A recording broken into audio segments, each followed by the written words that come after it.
Howdy. What's going on, everybody? Abigail, thanks for getting the meeting going and starting the slideshow. Slideshow is looking good these days. Yep. That's excellent. Welcome to this free version of my Tuesday and Thursday night class that I teach for Demon Premium and Demon Live subscribers. Really happy to see you all here. The format for the class is going to be 10 minutes of open Q&A, then a couple easier logical reasoning questions, then a reading comprehension passage, then a couple harder logical reasoning questions, and then a game. So we're going to open up on your questions. Abigail, you can just stop that slideshow whenever so I can see the whole class. Thank you. Abigail is a tutor here for us at the Demon, so you can ask her any questions in the chat if you would like. I'll also keep an eye on the chat. What's up? Somebody talk to me. What can I help with? Hello. Hello. My name is Ray. Thank you so much for your help. Thanks for coming. So English is not my first language, and as it's difficult for anyone, imagine someone that doesn't speak English as a first language. So I'm really good with logic reasoning, and I'm really, really good with games. My problem comes with reading comprehension. Now, I've taken it before, so I'm taking it in April. I don't really have enough time to study. I thought to myself, I'm going to strengthen my logic games and my logic reasoning, and not focus so much on something that I know I'm not going to get as ahead in 2 months. Is there a question in there? Yes. So is that a good method? Should I try to? Generally, no. When people ignore one section of the test, that's generally not a good idea. I mean, I understand the impulse to do that, and I've been doing this for a long time, and I've had 100 students say to me, "Oh, I'm just going to work on the stuff that I'm good at, and I'm not going to be really good at reading comp." You're throwing away 1/3 of the test if you do that. So we always recommend here at LSAT Demon, we always recommend a balanced approach. You should be studying all 3 sections pretty much all the time. Not every day necessarily, but like don't take a whole week to just do games. That's a bad strategy. Or don't take a week to just do logical reasoning. It's not a good strategy. You need to be mixing it up, just like the test mixes it up, and do a little bit here and a little bit there. And you can improve on reading comp. I mean, generally, you should probably spend more time on your worst section. So if reading comp is your worst section, that's probably where you should spend more of your time, not less of your time. Thank you. Yep. Yeah, Abigail is here. She will answer all your questions in the chat.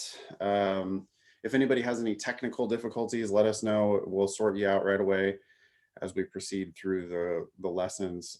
Abigail, you're the host. Can you turn on the live transcription, please? Oh yeah, it's already on. Oh, it is. Yeah. Why don't I see it? That's so strange. Okay, that's fine. I don't need to see it. As long as it's on, we're all good. Yeah.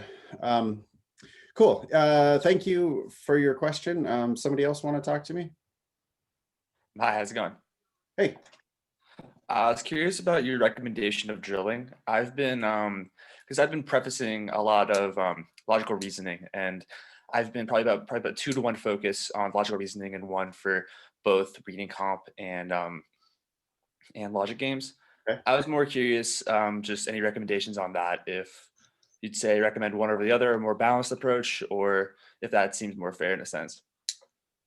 I mean, I'm always going to recommend a more balanced approach. The test is divided up into 3 sections these days, and they each have roughly equal weight, and you should probably give roughly equal weight to your studies. I mean, again, if you have a glaring weakness in one of the sections, most commonly, I think it's in games, right? People start off and they're terrible at the games and they need to spend more time on the games so that they can get over that hump. And so there I would sometimes say, well, how about, half your time on games and then a quarter on reading comp and a quarter on logical reasoning.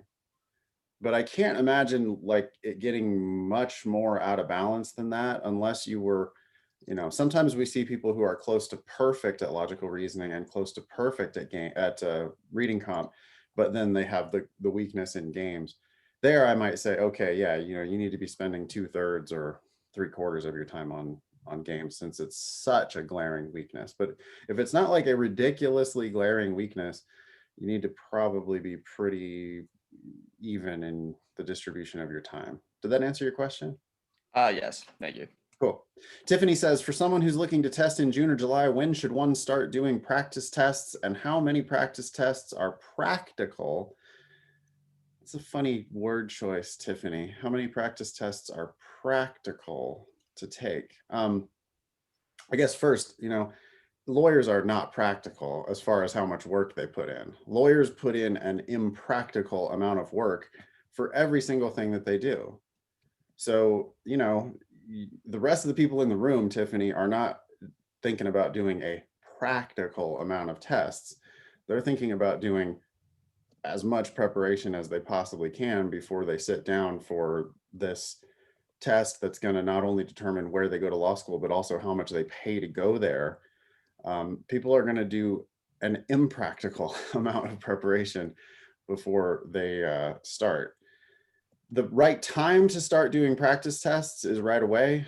When I used to teach a live class, the very first day of class was always a full-timed practice test, even for brand new novices. It's a little bit like just throwing somebody who doesn't know how to swim into the deep end, but we got to get over our fear of the test somehow. And sometimes the best way to do that is to just dive right in and do a test. The purpose of doing your first practice test is not really for any kind of a diagnostic. It's more like, well, it's diagnostic in a different sense. It's not determine my whole future with this one diagnostic. That's not what I mean. What I mean is you take the test to see which ones you miss, because the ones you miss, that's the ones you need to work on more. And how do you know which ones you need to work on more if you're not doing the damn test? So I always recommend that people do time tests or timed sections right away. Don't overdo it. I would never recommend that somebody do 4 tests a week. I don't even think 3 tests a week, not even necessarily 2 tests a week is really the right thing to do. We offer, for Demon Premium and Live subscribers, we offer 1 proctored practice test a week. We do it on Saturdays. Obviously the day doesn't matter, but that's the day that we offer it in the Demon. 1 full test on Saturdays. And then we offer timed sections throughout the week. So if you're a Demon Live subscriber and you sign up for the timed practice that we offer in a group setting, you're going to do 2 tests a week. You're going to do 1 full one on Saturdays, and then you're going to do 1 that's chopped up into individual sections throughout the week. I think that's about the right amount. Khan is telling you to do a practice test next week and then only 6 tests between then and the June or July test. Khan is trash. I'm sorry, but the Khan Academy free materials are garbage. Like, I have a mission in life to make sure that our LSAT Demon free stuff is way better than, it's not hard. I've already succeeded in my mission in life, apparently. The Demon free stuff is way better than the Khan free stuff. And I think that they're doing you a disservice. Like, that's just straight a bad piece of advice. That's terrible. What? 1 test a month? Really? There are 90 practice tests available. Your competition between now and June and July, they're going to do 30 tests, and the Khan's only telling you to do 6 tests. No way. I hate that. Autumn says, I have a question. Oh, go ahead. Oops. Sorry to interrupt. No worries. I'm just curious about your idea or like your view on taking, like, practicing from the earlier test rather than like I have the regular subscription to the Demon, so I have tests through 60. Yep. Would it make sense, and is it more helpful to be practicing in the 80s, or are they all pretty useful? They're all shockingly similar. I mean, the test has changed extremely little over time. The games have maybe gotten a little bit easier. Some people think that the reading comp has gotten a little bit harder. But if you gave me a random logical reasoning question from test 89 or from test 9, they're going to look exactly the same. There's no way you can tell the difference. I mean, there are superficial differences, but not actual differences in the meaning of the test at all. So I have no problem with people just using exclusively older tests to study. I mean, it's nice to see the recent logic games. So that's one reason to think about using the more recent tests, is just to see what the new, but it's new, but it's all still just old, right? On the games, they always give you all the information you need to solve the puzzle perfectly. So the puzzle might look slightly different, but they've given you all of the information every single time. And if you practice enough old logic games, which are harder, by the way, I don't think you're going to have any problem with the newer, easier logic games. Okay, cool. Thank you. Thank you. Looks like Abigail is doing a pretty good job managing the chat. Abigail, let me know if there's anything that you want me to address in there before we move on. Maybe there's one question from Autumn that I think she wants you to weigh in on. Okay, cool.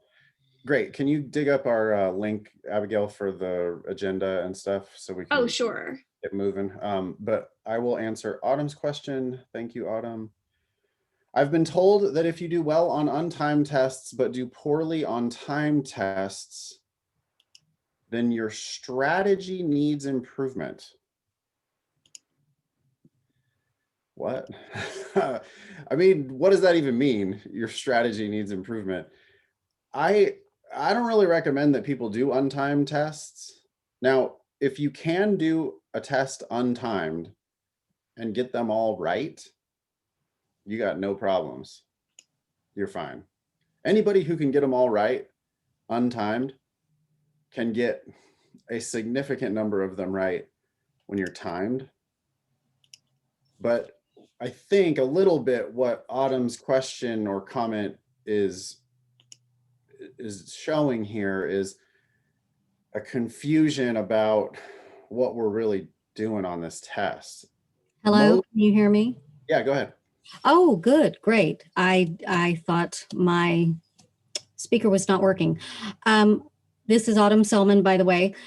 So what I meant specifically is I've heard and been told that statement that if you can do the material successfully when you're not timed and then you're not finishing on a test, then basically you can't do the material. And that is a problem I have. If I have no times and I take an LSAT, I score quite well. Turn on the clock, I can't finish any section. Yeah, nobody should. I was about to get there, Autumn. Nobody should finish the sections. That's the misconception that's out there in the LSAT world. That's the one thing that most novices don't understand. And it's shockingly, many LSAT teachers don't seem to understand this. Nobody should finish the sections unless they're scoring 170 or higher. Most people don't need a score of 170 or higher. Most people are going to get into a great school with a scholarship with a 160 or a 165. And I'm not telling you not to shoot for the 170s, but I am telling you as clearly as possible, if you're not scoring in the 170s, you have no business finishing the sections. So if you can do a test untimed and get them all right, that's unbelievably good news. That's incredible news. Okay, I couldn't be more happy for you, and you barely even need my help. If you can get them all right, untimed, you don't really need our help. So let me rephrase the question then, and I apologize for interrupting, but let's give you an example. If the clock's not on, I don't have a problem scoring between 155 and 160. Turn on the clock, I'm around 142. Yeah, you're doing too many questions. You're just like everybody else, Autumn.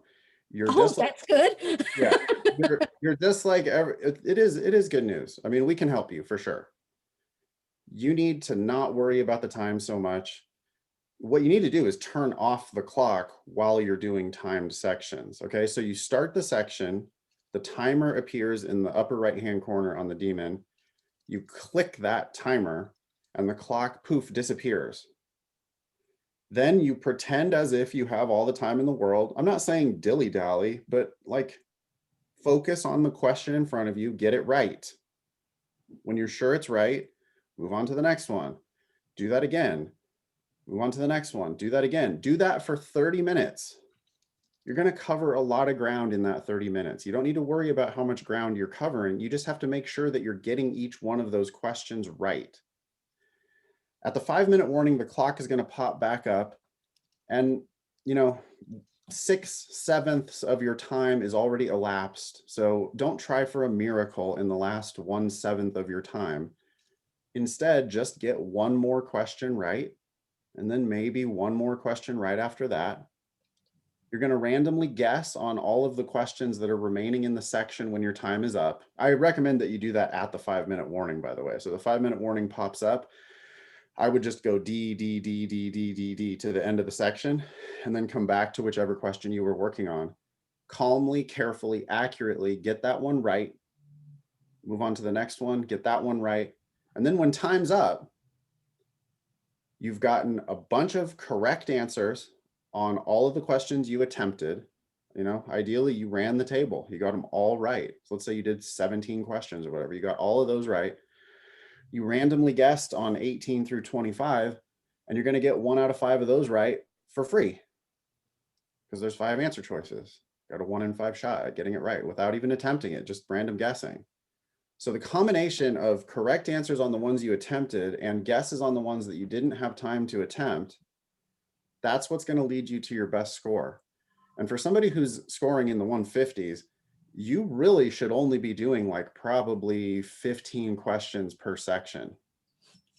I mean, 15 correct answers plus guesses on 10 is 17 questions, 17 points, expected value, 17 points per section.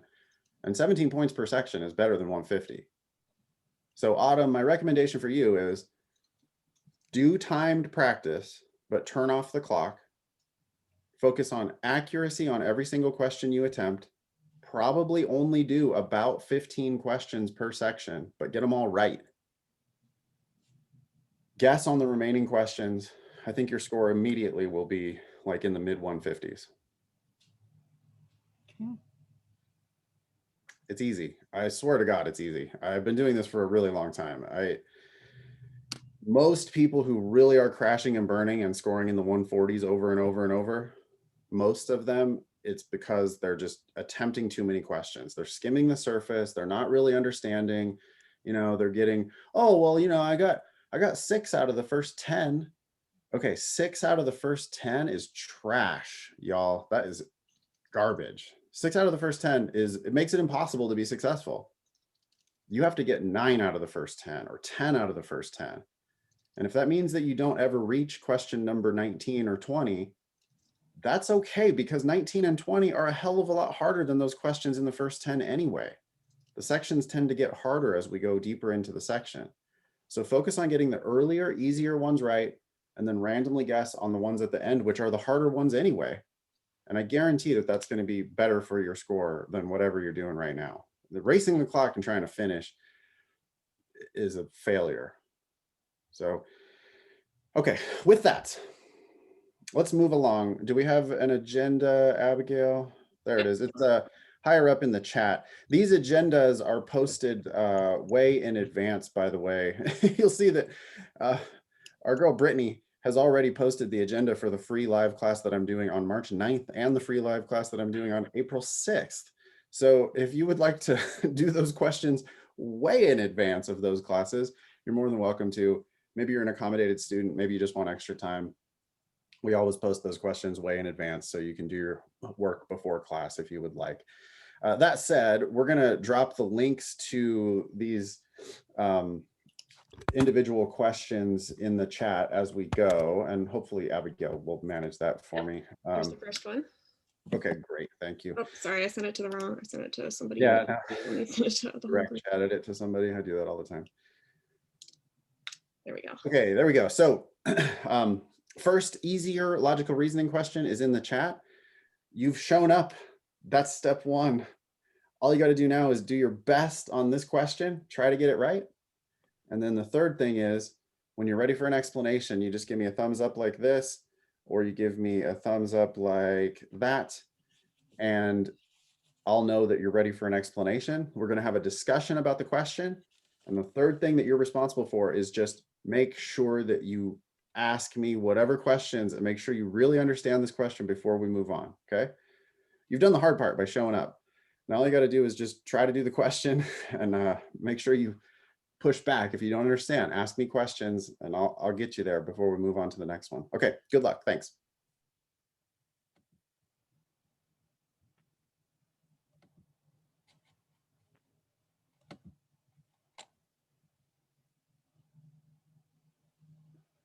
Where's the question at?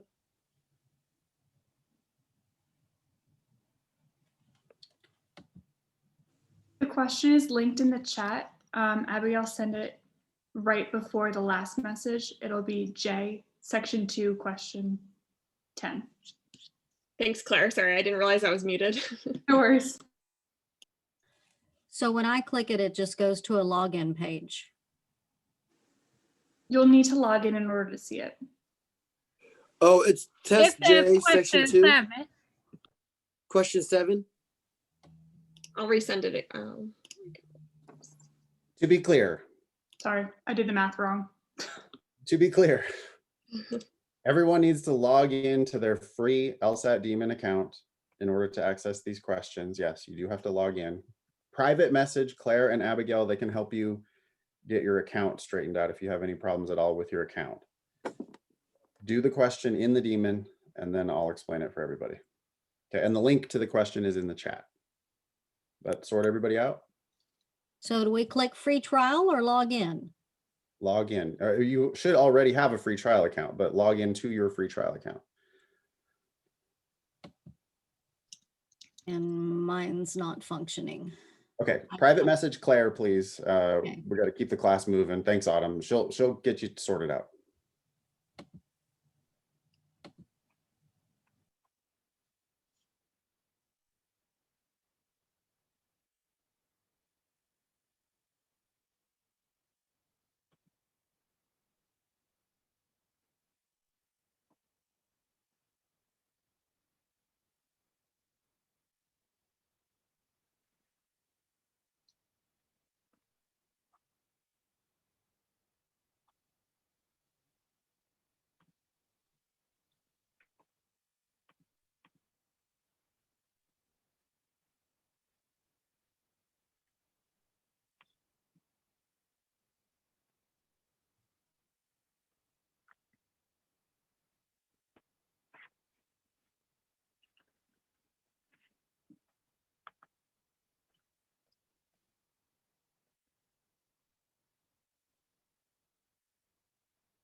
Okay, let's do it. This is test J, section 2, question 7. An ethicist says the most advanced kind of moral motivation is based solely on abstract principles. Seems like a thing that an ethicist would say. It's like pure theory, right? Not it's very, very impractical. Anyway, whatever you mean here, the most advanced kind of moral motivation is based solely on abstract principles. This form of motivation, again, the most advanced kind of moral motivation, which is based solely on abstract principles, that kind of motivation is in contrast with calculated self-interest or the desire to adhere to societal norms and conventions. First thing I notice here is that the ethicist hasn't really done any arguing. There is no argument here. There's no premises and a conclusion. It's just like a data dump, fun facts according to the ethicist, about the most advanced kind of moral motivation. I'm expecting that the question will probably turn out to be a must be true question. Let's see. The actions of which one of the following individuals exhibit the most advanced kind of moral motivation as described by the ethicist? I'll tell you how you can completely fail on this question. You didn't really understand the principles that the ethicist offered, and then you just immediately went right into A, and then into B, and then into C, and then into D, without any clue what you were looking for. And that's why you're slow at the LSAT. It's why you're slow, and it's why you're not accurate. I am going to take more time with the ethicist's the ethicist's facts to make sure that I really understand these principles. Then I'm going to go into the answer choices, knowing what I'm looking for, and I'm just going to cut down the wrong answers. And it's going to take me no time at all to recognize wrong answers when they're wrong. So, the most advanced kind of moral motivation is based solely on abstract principles. Okay, so we have to be based on abstract principles, not calculated self-interest, and not the desire to adhere to societal norms or conventions. So I can tell you in advance that the wrong answers are going to be like people doing things that benefit themselves, thinking about it in advance, calculating, and it benefits them. That ain't it. Also, looking over your shoulder, oh, well, I think they would like me to do this and they would like me to do that. No, you're not supposed to be adhering to societal norms and conventions. You're supposed to have some broad, grand, abstract principle. A, Bobby contributed money to a local charity during a charity drive at work because he worried that not doing so would make him look stingy. Terrible answer, because that's the societal norms thing. B, Wes contributed money to a local charity during a charity drive at work because he believed that doing so would improve his employer's opinion of him. Again, that's either societal norms or it's calculated self-interest. I think A and B might be both of those things. C, Donna's employers engaged in an illegal but profitable practice that caused serious damage to the environment. Okay, Donna did not report the practice to the authorities out of fear that her employers would retaliate against her. No, she's using calculated self-interest. D, Jay Dean's employers engaged in an illegal but profitable practice that caused serious damage to the environment. Jay Dean reported this practice to the authorities out of a belief that protecting the environment is always more important than monetary profit. Bingo. Jay Dean is being driven by abstract principles. The abstract principle is protecting the environment is always more important than monetary profit. And she's following that principle with no thought about her own self-interest and no thought about societal norms. She's just got this principle that she operates by, and she's following through on that. That's what the ethicist said is the most advanced kind of moral reasoning. So that's going to be our answer. E, Lee's employers engaged in an illegal but profitable practice that caused serious damage to the environment. Lee reported this practice to the authorities only because several colleagues had been pressuring her to do so. That's societal norms and conventions, or maybe self-interest. A, B, C, and E clearly violate the ethicist's principles. The only answer here that conforms to the principles is D. And if you take your time with it, if you really understood the principles, you should be able to cut through these wrong answers pretty quickly. And the only answer you can possibly choose here is D. That's the kind of analysis that I'm talking about, y'all. No matter what you're trying to do on the LSAT, I don't care if you're trying to break 150 or break 160 or break 170, you need to get in the mode of answering these questions with certainty. You know, I bet a lot of you narrowed this one down to 2 answers. Oh, well, it could be this one, but it also could be this one. I'm going to go with this one. What? There was no second best answer here. The 4 wrong answers here were clearly wrong. The 4 wrong answers clearly violated the principles. Okay. Everybody clear? One moment. Yes. Go ahead. Yeah, so my process is I was able to negate as I was going through it. I understand the notion of mastering the concept of what the ethicist was trying to give us. So my question is, you said as we go through A, no, B, no, C, no, D, squiggly line, E, why is that like not a good practice? Like what's wrong with negating that way as you decipher what aligns to what you're looking for in the argument? That's exactly what I just did. As long as you can confidently eliminate A and B and C when you read them, Okay. you can't eliminate D, right? Right. Or you think, hey, D looks like a pretty good fit. You look at E and you're like, no, that's trash. That clearly violates the principles. That is exactly what I'm doing. Yeah. So let me be clear. Yeah. If you thought there were two good answers, you clearly did this one wrong. Like if you were going like, well, it could be B, but it could be D. I don't know. They both look like they're pretty good. No, they don't. No, they really don't. And there's a broader principle here, which is there aren't nearly as many second best answers as you guys think there are. The wrong answers on the LSAT are objectively wrong, and the right answer is objectively right. And you need to get more critical of the answer choices when you read them. And it sounds like Christopher did it right here, which was he read A, knew it was garbage, read B, knew it was garbage. If that's how you did this one, then you're on the right track. But if you thought that there was another arguable choice, there really was not any kind of a second best answer at all. And if I can add yeah, go ahead. Christopher's point, like that's the way I went through it also, but also I had in mind, there is only one right answer on the LSAT, on an LSAT question. Like there isn't going to be one and a possible, right? Correct. So I was like, this one looks good. And even if you're questioning, I'm like, there's only one right answer. So this is the best choice. Correct. Yeah, and there's never like, well, that one could work. I hear people on games sometimes, logic games, it's so stark. The right answer is 100% right and the wrong answers are 100% wrong on the games. I mean, there's not even any arguing about what words might mean, or, there's no shades of meaning whatsoever, especially on the logic games. But I'll have people be like, well, I thought B could work and C. B seems like good and so does C. No, you're just not doing it right.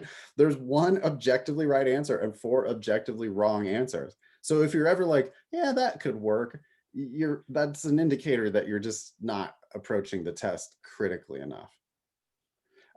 We got to move on to the next logical reasoning question, which Abigail will put into the chat.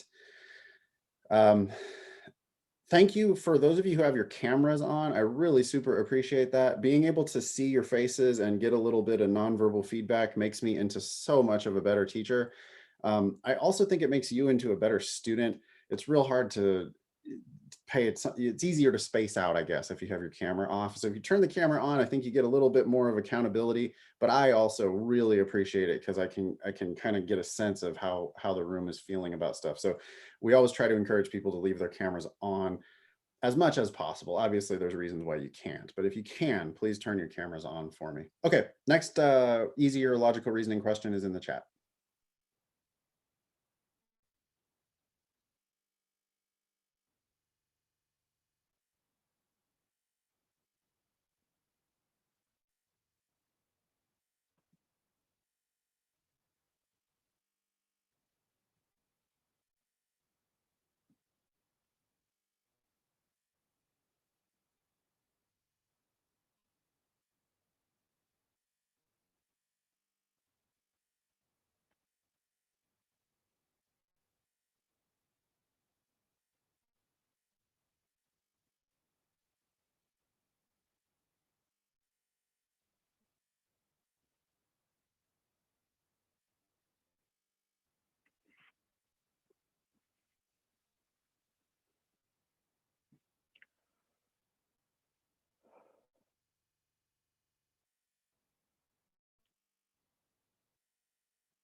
Test J, section 2, question 9 says, although video game sales have increased steadily over the past 3 years, we can expect a reversal of this trend in the very near future.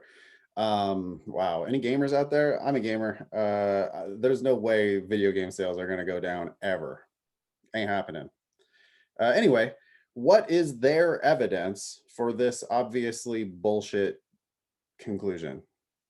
I know right away that that's got to be their conclusion, because it's like a weird prediction about the future. And I'm now expecting evidence for that conclusion. Well, historically, over 3/4 of video games sold have been purchased by people from 13 to 16 years of age. And the number of people in this age group is expected to decline steadily over the next 10 years. Any of y'all ever heard that you're not allowed to use outside knowledge on the LSAT, logical reasoning? You can forget about that. That is terrible advice. You are allowed to use your normal common sense brain. Yeah. Thank you, Kaplan. Yeah, it's unfortunate, isn't it? I bought a lot of video games when I was age 13 to 16. But when I was age 13 to 16, I was working at Pizza Plus, making $4.25 an hour. Sure, there are fewer people aged 13 to 16 years of age now, but I still buy video games. I bought a lot of them when I was 13 to 16, and I buy far more of them now. I'm not arguing with any of their facts. I'm arguing with their interpretation of their facts, okay? So I'm fully willing to grant that historically most games have been bought by people 13 to 16. I'm also fully willing to grant that there are fewer people aged 13 to 16 now. But my common sense, rational objection is, what about all the people like me who bought games when they were younger and still buy games now? But now I have a lot more money to buy games. Which one of the following, if true, would most seriously weaken the argument? See, I have predicted already a really good objection. Now, it's not like that is objectively true independent of the answer choices. I have to find an answer choice that says what I have predicted. But if I find an answer that says, well, people who used to buy games when they were 13 to 16 now continue to buy games, and they also have more money to buy games. If I see that in one of these answer choices, that's going to be the answer for sure. A, most people 17 years old or older have never purchased a game. That actually seems like it strengthens their argument. I'm looking to weaken their argument. That's not a good fact if I'm trying to attack this argument. B, video game rentals have declined over the past 3 years. I don't know, that seems like it might strengthen the argument as well. C, new technology will undoubtedly make entirely new entertainment options available over the next 10 years. That also probably strengthens the argument, you know, some other alternative to video games. D, the number of different types of video games available is unlikely to decrease. Unlikely to decrease. So probably there's going to be the same number of video games available. Yeah, but that doesn't really weaken the argument, because there's still the whole thing about, well, the kids usually buy the games and there's fewer kids now. So even if there's the same number of games, the sales could still go down for those games that exist. Very weak weakener there for D. E, most of the people who have purchased video games over the past 3 years are over the age of 16. Notice that it's not exactly what I predicted, but it's along the same lines, you know? The fact is, historically, most games are purchased by people 13 to 16. But over the past 3 years, we have a shift in the data. Actually, it's people older than 16, like me, who are buying the video games now. And if that's a fact, it undermines their prediction about video game sales going down. I can't pick A, B, C, or D. E is not exactly what I predicted, but it's going in the same direction. And my answer here is pretty easily E. How do we feel about that? All right, lots of thumbs ups. Thanks, guys. Perfect. Let's move on to reading comprehension. The way I like to teach reading comp is I basically just read you the passage. Once I read you the passage, if we reach a solid understanding of the passage, the questions themselves should be fairly straightforward. Most of them, you should be able to actually predict the answer for most of these questions once I've read you the passage properly. The message there is that you're just, most people aren't reading the passage carefully enough. So I'm going to take more time on the passage so that I spend less time on the questions. By the way, when I say I spend more time on the passage, I don't mean any gimmicky bullshit. I mean, I'm going to read the first sentence and understand it. And I'm going to take all the time I need to understand the first sentence before I move on to the next sentence. When I read the next sentence, I'm going to take all the time I need to understand that sentence before I move on to the next sentence. I'm not going to read the passage twice. I'm not going to skim it. I heard the other day somebody said, read the first sentence and the last sentence of each paragraph and then go back and read the whole passage. What? That's bizarre. These paragraphs are not written in any sort of a way where there's like a topic sentence at the front or a topic sentence at the end. These passages are terribly written, and they're not they're not organized in a way where that type of a gimmick would work. I also do not recommend reading the questions first. Read the questions first so you know what they're going to ask you. Well, what they're going to ask you on at least half of the questions is, did you understand the main point of the passage?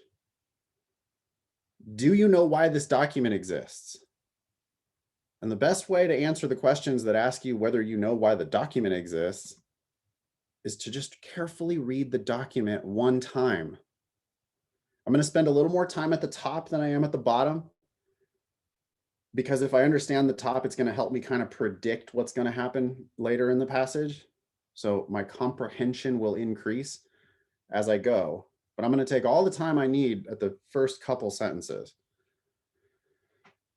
Does Kaplan literally say skip every other line? This is a new one on me. I've never heard that before. Yeah, they said that, and I was like, oh dear God, I gotta go. I gotta get out of here. That's unbelievably bad advice. I can't believe they say that. I'm adding that to my new list. That's one on the list. Yeah, good. Thanks, Claire. Claire's making a class of basically shit to unlearn from other bad LSAT prep companies. And boy, read every other line on the reading comp is the worst trash advice I've ever heard. Can I just little side tangent? You guys maybe have heard me do this rant before, but Malcolm Gladwell did back-to-back episodes of Revisionist History, his podcast about the LSAT. And he talked to like former Princeton review guys, and they told him that there is not enough time on the reading comp to actually comprehend the passage. That's not true. That is 100% false. Gladwell, of course, didn't fact check it at all. He just like rolled with it, just put it out there into the world. Listen, people who score in the 170s definitely understood the reading comprehension passages. There's no way around it. They're testing your reading comprehension. You have to comprehend. Oh my God. All right, here we go.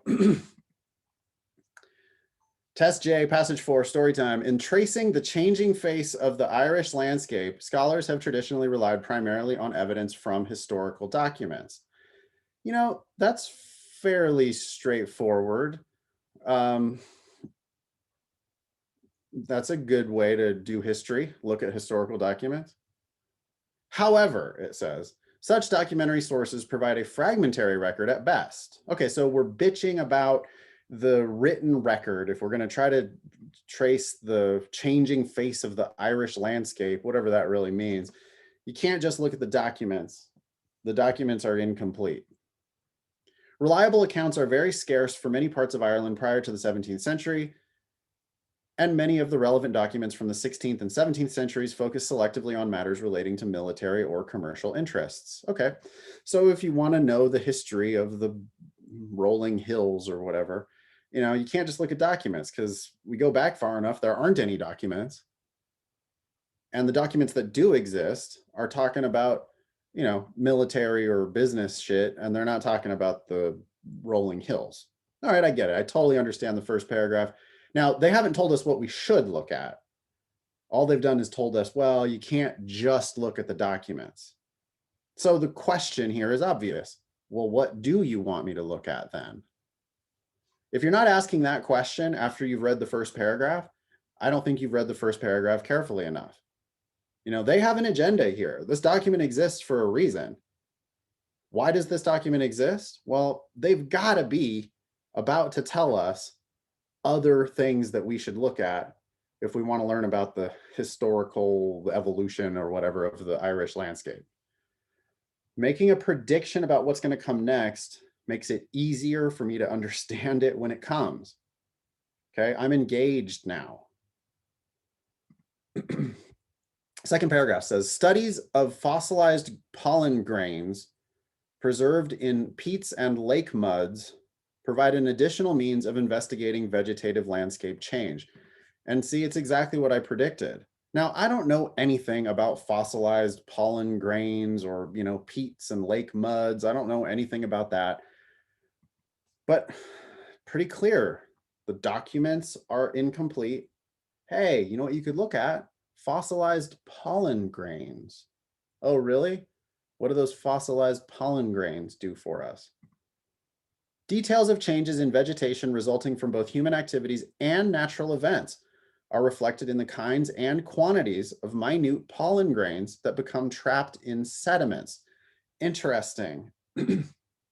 Not only can it tell you about natural events, which seems pretty obvious because pollen is like a natural thing, but you can learn about natural events. I'm thinking like earthquakes or volcanoes, or, you know, just storms or droughts or something like that. But you can also learn about human activities. Okay, so my question then is, oh, really? Human activities? How do you learn about human activities from the pollen record? And then I start to think, oh, well, you know, if they were farming or something, then maybe you'd be able to detect that from the specific pollen record. Analysis of samples can identify which kinds of plants produced the preserved pollen grains and when they were deposited, and in many cases, the findings can serve to supplement or correct the documentary record.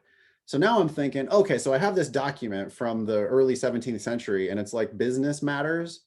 Maybe the business matters involve farming. In fact, they almost certainly do involve farming. Oh, but those, they could be incomplete or they could be incorrect. And I can use the pollen record to check. I muted you. Hey, can you guys be careful about your mics, please? We got a lot of people here, so just make sure you're muted, unless you're asking a question.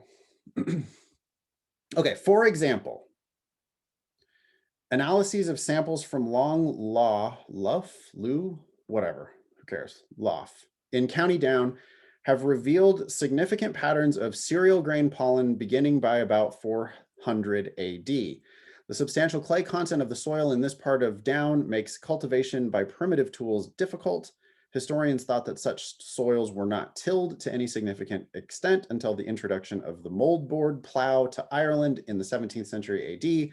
Because cereal cultivation would have required tilling of the soil, the pollen evidence indicates that the soils must indeed have been successfully tilled before the introduction of the new plow. See, it's actually interesting, y'all. I think if you pay enough attention to the first paragraph or first sentence, and as you move along, if you're really engaged, I think you might learn something.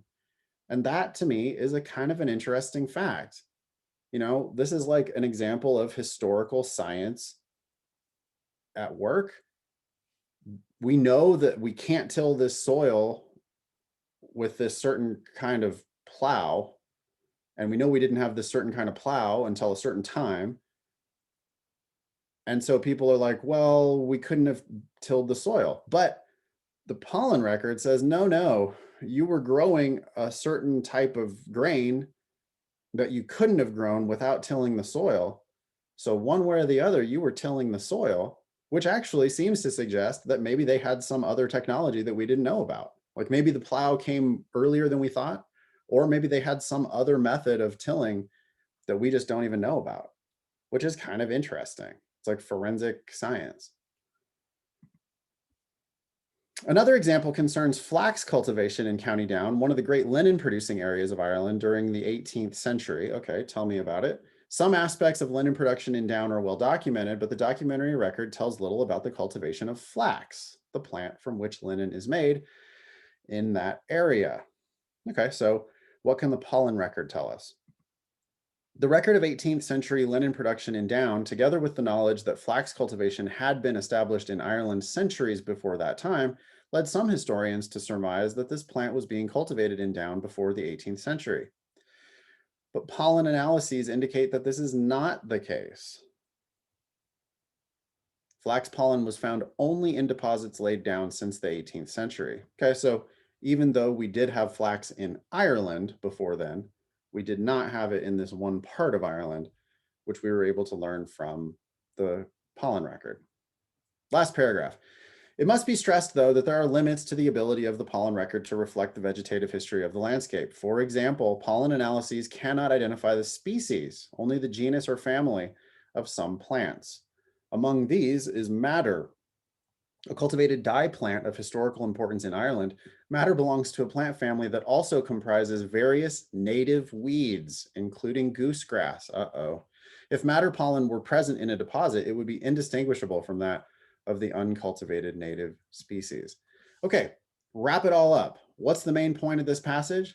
Well, they wanted to tell you that if you want to learn about the history of the landscape of Ireland, the history of Ireland, period, you can't just use documents. You can also use the pollen record. They give a couple examples of the pollen record being used to learn new things about the history of Ireland. And then in the last paragraph, they sort of temper their enthusiasm for this by saying, well, you know, it's not perfect. Certain species are indistinguishable from others in the pollen record. Madder being an example of that. You can't learn anything about madder because your results are going to get confounded by the native goosegrass. But they're pretty thumbs up, right? They're enthusiastic about the idea that we can learn more if we also include the pollen record into our historical research. That's it. You take a minute or two longer to make sure you really understand the passage, and then you blaze through the questions because you're just going to be predicting the answer to half of them. I'm going to turn you guys loose on the questions. I'll be back in about 4 or 5 minutes to do some explanations. Thanks.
All right. Most commonly requested question so far in our poll is number 27. That got almost half of you, it looks like. So I'm going to start with that one. This is test J, passage 4, question 27. Which one of the following most accurately describes the relationship between the second paragraph and the final paragraph? Now, I don't have any like notes on what the second paragraph was and what the final paragraph was. I can remember that the final paragraph was like a, hey, let's temper our enthusiasm here a little bit because the pollen record isn't perfect. The second paragraph was, oh, the introduction to the idea that we could use the pollen record. So the first paragraph was, hey, you want to learn more about history? Don't just rely on documents, use the pollen record. The pollen record is cool. The last paragraph is, yeah, but not so fast. The pollen record's not perfect. That's what I got. That's my prediction. A says, the second paragraph proposes a hypothesis for which the final paragraph offers a supporting example. No way. It's like a good idea and a warning that the good idea isn't going to solve all of our problems. That's what I'm looking for. B, the final paragraph describes a problem that must be solved before the method advocated in the second paragraph can be considered viable. No way. They didn't say we have to solve the thing in the last paragraph before we can even use the method at all. They said we can use the method. In fact, they give two examples in the third and fourth paragraph. They give examples of using the method successfully. The last paragraph doesn't say, well, we can't do this until we solve it. The last paragraph just says, hey, it's not perfect. There's limitations to this thing. C, the final paragraph qualifies the claim made in the second paragraph. Yes. If you struggled with this question, it's because you just don't understand what it means to qualify a claim. Qualifying a claim just means that you limit that claim, okay? In LSAT conditional reasoning, any if-then statement is a qualified claim, okay? So for example, when you're selling a house, you might put a clause in there that says, yeah, I'm going to sell you the house if I close on this other house. The if part is the qualification on the claim. So the claim is a promise. I promise I'll sell you my house. The qualification on that promise is if I close on this other house, because I need a place to live, right? So I'll sell you my house if I close on the other house is a qualification. It's a qualified claim. And that is what they did here. They qualified or they limited their claim. So pollen record, really great for history, but not going to be perfect, certain limitations. A qualification is just a limitation on a claim. And that's exactly what they did in that last paragraph. So the answer is going to be C. D, the second paragraph describes a view against which the author intends to argue. What? No, the author is arguing for the idea that the pollen record is useful for historical purposes. The first half of D is wrong, which means I don't have to read the second half of D. E, the final paragraph offers procedures to supplement. No, it doesn't. The final paragraph is a limitation on the possibility, on the usefulness of this pollen record. Notice what I did there, especially with D and E. The way I go fast is that I see wrong answers way before I finish even reading that answer. So the first half of D, the first half of E are enough to eliminate it. And I'm very happy here picking C. The way you're going to go fast on logical reasoning and reading comp both, if you're ever going to go fast, the way you're going to get there is by dismissing wrong answers more quickly. You need to go into the answer choices expecting them to be wrong because 4 out of 5 answer choices are wrong. You should expect that A is wrong. And the second you see something funny about it, it's just out. Same thing with B, same thing with C, same thing with D, same thing with E. You should be able to quickly eliminate 4 wrong answers, ideally. Yeah, you're going to have to read the whole thing sometimes to know that it's wrong. Frequently, you're not. And then there's going to be one answer that you can't eliminate. There's going to be one answer that's right. And you're going to go, oh, yeah, I see why that's right. Oh, yeah, and these other 4 had weird trash in them, so they're all gone. And that's how you pick the right answer. All right, number 26.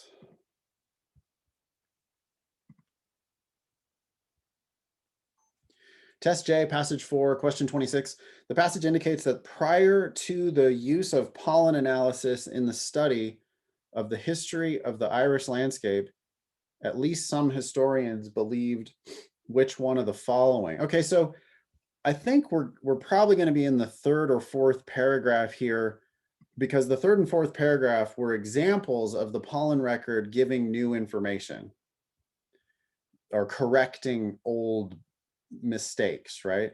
So the third paragraph gave us this example of, it was about tilling.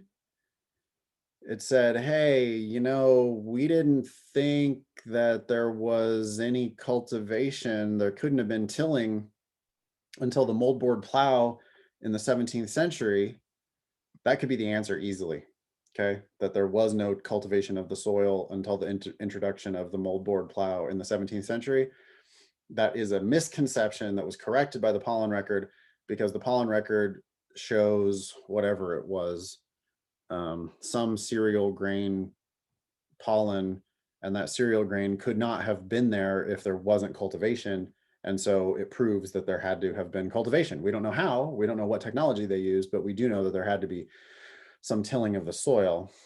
The fourth paragraph was about flax. Oh yeah, people used to think that flax was grown in down and it couldn't up, you know, at before some certain time, but the pollen record says, hey, there was no flax here. So either of those, one of those, I would almost guarantee is going to be the answer. A, the Irish landscape had experienced significant flooding during the 17th century. What? I don't remember anything about flooding. B, cereal grain was not cultivated anywhere in Ireland until at least the 17th century. No. The second and third paragraph were both about County Down, not the whole of Ireland. C, the history of the Irish landscape during the 16th and 17th centuries was well documented. It never says that historians believe that it was well documented. I mean, the passage really only says that clearly the documentary record is incomplete. There's no historian anywhere in the passage that thinks it's complete. D, madder was not used as a dye plant in Ireland until after the 18th century. Madder was mentioned in the last paragraph, but the thing with madder is we can't learn anything about madder from the pollen record because it looks too similar to native species. E, the beginning of flax cultivation in County Down may well have occurred before the 18th century. Yeah, some historians were like, hey, this can't have happened. Sorry, other way around. The fourth paragraph says, yeah, we know that flax was in Ireland around this time, so it must have been in County Down before this time. But when you look at the pollen record says, nah, it just wasn't there. But some historians believed it was there. It says that explicitly in the fourth paragraph. That's why the answer is E. I want to be clear about one thing before we move forward, which is the passage on the reading comp is a collection of all the right answers. And you really, if you had unlimited time, you should be able to get every single question perfect on the reading comp. It's very straightforward. They give you all of the answers. You know, it's just essentially what they're asking you on every single question is, did you understand what you just read? And the document in front of you should support all of your correct answers. I'm not saying you need to go back to the document on every question. Far from it. I probably only go back to the passage on 1/3 of the questions, 1/4 of the questions, you know, a couple times per passage. I have to go back and like reread some detail. But half the questions or more, I'm just going to be predicting the answer because they're basically going to be related to the main point. I see that a bunch of you have requested 23, 24, and 25. Unfortunately, we don't have time to do every single one of these questions in class today. But I have a solution for you. In the upper right-hand corner, when you hit submit on question number 27, you'll see the ask button pop into view. We have an ask button on every question in the LSAT daemon, and I strongly encourage you guys to use it. If there's ever anything that you don't fully understand, which some of you clearly have struggled with number 23, 24, and 25 today, I want you to hit the ask button and you will receive a written response to your question within 24 hours. That's our promise to you. Sometimes we get super overwhelmed and it might stray outside that 24-hour window for a short period of time. Most of the time we're going to be within that 24-hour window, and sometimes we're going to be well within that 24-hour window. So my challenge to you is to use that ask button one time and see what kind of a response you get. I think you're going to be happy with what you get back. All right, so you can get those explanations offline. We're going to move on to a couple harder logical reasoning questions. Those are going to be coming at you in the chat here. The first one in just a sec.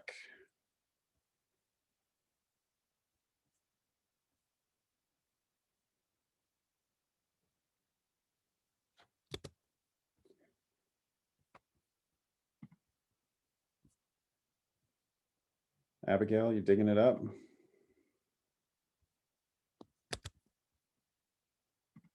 There we go.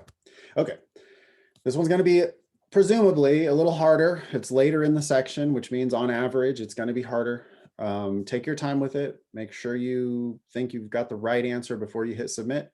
And then, yeah, just throw me the thumbs up when you're ready for an explanation. Thank you.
In regard to my conversation that I'm having with Denali in the chat, I firmly believe that underlining and highlighting is primarily done as an excuse for not understanding stuff.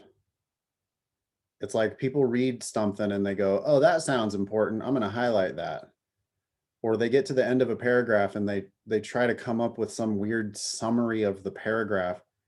The paragraphs don't necessarily need to be organized in any way such that the paragraph even has a main point or a topic. So instead of all of that fake active reading, I want you to do real active reading. which is to pretend you're in a law firm. This document has arrived at the law office, and you're supposed to figure out why the document exists. So, to go back to that last passage, the first paragraph was clearly like, hey, we got a problem here. The historical record is incomplete. The second paragraph said, hey, I got a potential solution here, which is the pollen record. The third paragraph turned out to be an example of how that pollen record can help. The fourth paragraph was another example of how the pollen record can help. And the fifth paragraph was a qualification or a limitation on what the pollen record can do for us. It's not magic. It's not going to solve all of our problems. It's got some limitations. But I didn't need to write anything down in order to know what each of the paragraphs did. I got there by really reading it. The note taking is, might be you can't, I guess you can't do that unless you really understood it. But if you really understand it, then I don't think you have to do the note taking. And when I look over people's shoulders and I see the notes that they have taken, they usually are gibberish anyway. It's like when I see people writing stuff down, like, oh, this is what that was about. I look at that and I go, what? That's not what they said. Or what do those words even mean? Sometimes people just write down some of the words and it's like, what? But what? I know, but what about it though? Like, I guarantee if you wrote down flax and madder and gooseweed or whatever it was, like if you wrote down those like key terms or something, you didn't understand. That was not the point. The point was not flax. The point was the pollen record can help us learn new things about the history. All right, I'll get off my soapbox on that. I really just am not, I've never seen note taking or highlighting or underlining. I've never seen that actually help anybody. I think my issue is that by the time I get to the end of the passage, I've all of the details are gone. Like, I just don't remember what I just read. You don't have to memorize the details. You're supposed to get the main point. I don't think the details, the main point wasn't gone. If you read it properly, the main point's not gone. If you read it properly, you get down to the end and you go, oh, so the pollen record can help us learn about history in Ireland? That's what you need to know. The details are still right there on the page. You can always refer back to the passage if you need to go get a detail. Okay. Let's move along to a couple harder logical reasoning questions.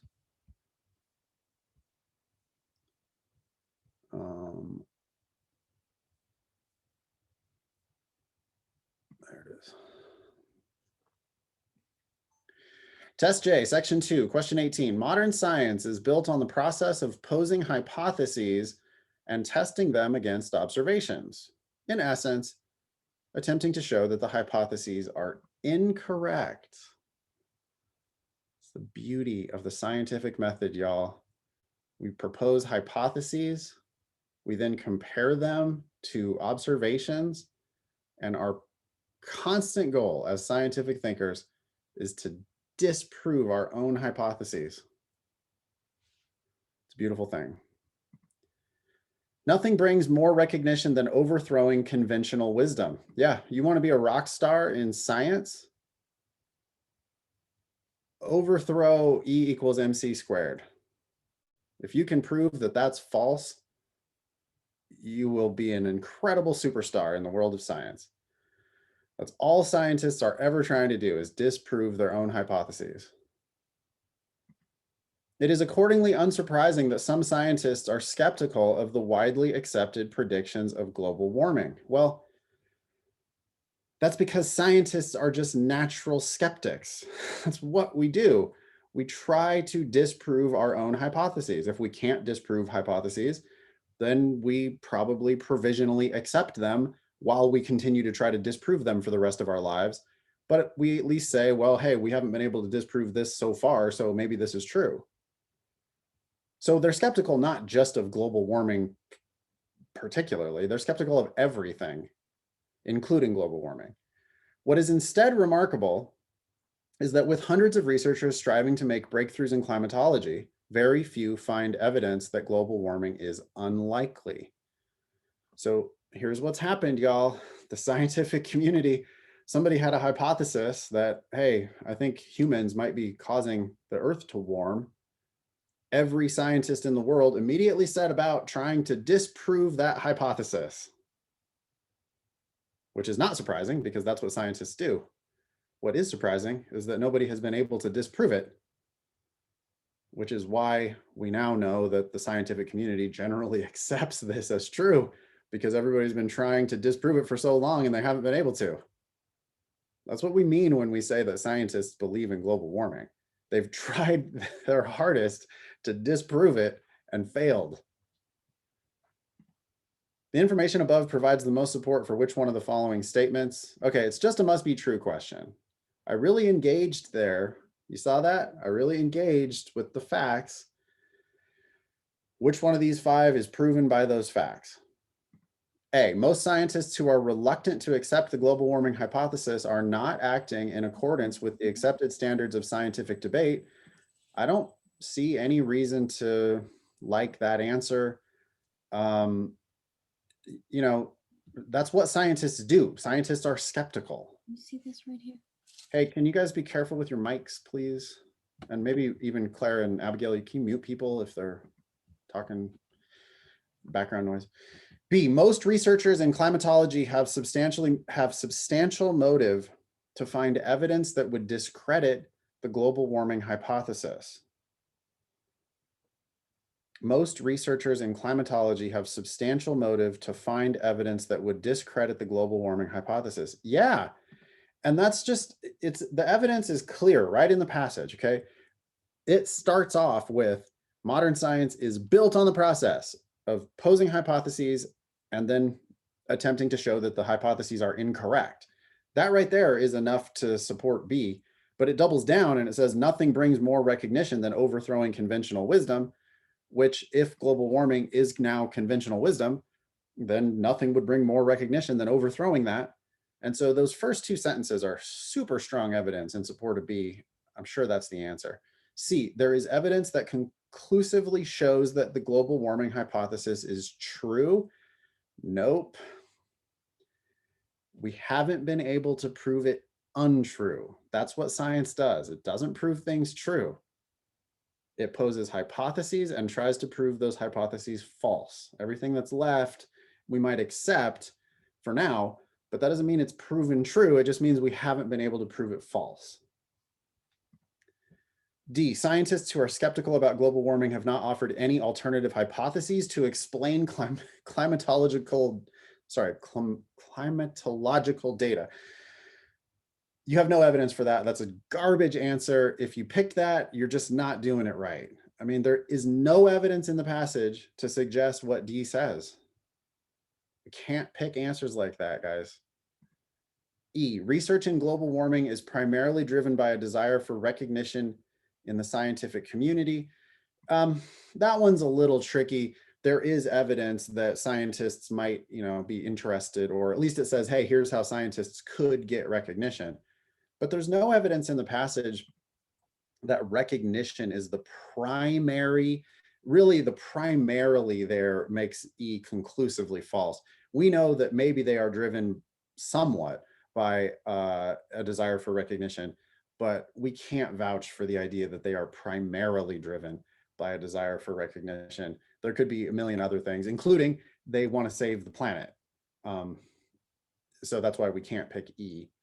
B is totally supported by the first 2 sentences of the passage, and so we can confidently pick B. Nathan, I have a question. Okay. I'm glad that you clarified that E could possibly have been an answer, but it wasn't the answer. It wasn't until I got it wrong that I went back and reread B to see that it was the most clear answer that matched the passage. But I guess because I was comparing the recognition part, kind of overlooked the fact that they wanted to overturn the hypothesis. You made 2 mistakes, Armika. You made 2 mistakes when you missed that question. And I want you to be really clear before you move on about both of the mistakes you made, because you had 2 chances not to miss that question. You had to make 2 mistakes at the same time in order to miss that question. You seem to be focused on one mistake, which is you didn't pick B. That is true. You failed to recognize that B was fully supported by the passage. That is a mistake, and it sounds like you've understood that mistake. I want you to also make sure you pay attention to the other mistake, which is you did pick E. And when you picked E, you picked an answer that is conclusively wrong. Okay? And there's one word in E that makes it conclusively wrong, which is the word primarily. You stood up in court, Armika, and you vouched for the idea that these scientists are primarily driven by a desire for recognition. If you said that, the other side is going to jump all over you because there is not evidence in the passage to support primarily. Primarily means number one. It means the main reason, the first reason. There could be other reasons, but this is the first, most important, main reason is for a desire for recognition, and you do not have evidence to prove that assertion. So, and I'm not trying to beat you up or anything. I mean, no, that was a perfect answer. That was like a very clear answer that I missed a key word that set the answer apart from B. So I appreciate the feedback for that. One word frequently makes an answer conclusively wrong. One word never makes an answer conclusively right, but one word frequently makes an answer conclusively wrong. And you could have avoided that mistake there by reading, you got to slow down a little bit, take 15 more seconds, notice that E says primarily, notice that the passage does not support primarily, eliminate E, and you turn a wrong answer into a right answer with that, 15 seconds worth of extra attention. All right, moving along to our next final, harder logical reasoning question.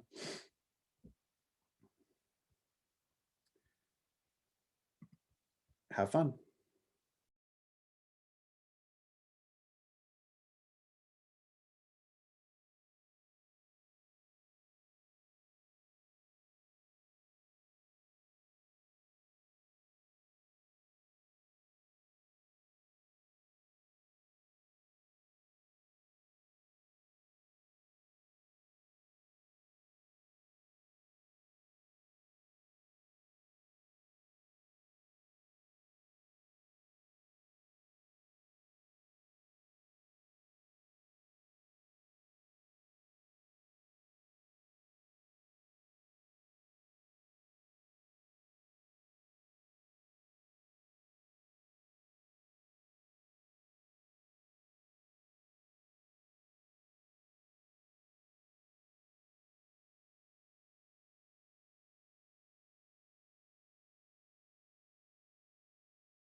Careful with your mics, y'all. I'm getting background noise from somebody. I can't even figure out who it is.